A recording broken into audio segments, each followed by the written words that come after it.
Let me show you how you can keep your bread for a long time without it turning bad.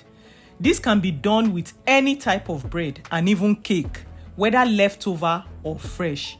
Simply wrap your bread, cut or whole in parchment paper, also called baking paper.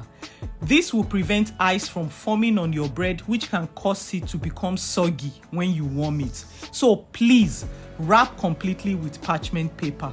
For sliced bread, put baking paper between the slices to prevent them sticking together if you want to warm them one slice at a time. That's if you want to be removing it slice by slice to warm.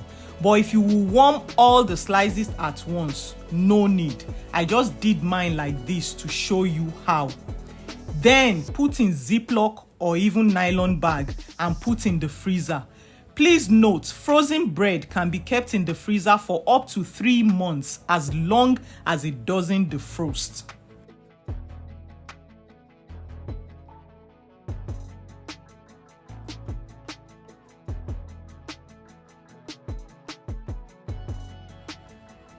When you are ready to warm your bread, remove it from the Ziploc and ensure the baking paper is wrapped around it completely. Then steam it like moi moi. You do not need any special gadget for this. Just warm it the same way you cook moi moi and your bread will be fresh and hot as if you just baked it.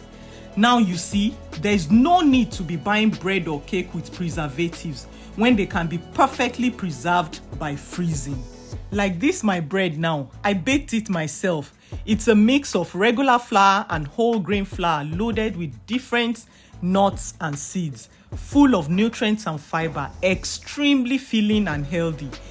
This is why you need to buy my bread recipe ebook, so you can be baking your own bread instead of buying breads filled with preservatives that you are not even aware of because you do not read labels. Read your labels, please, so you will know what you are eating. I'll see you in the next meal prep video.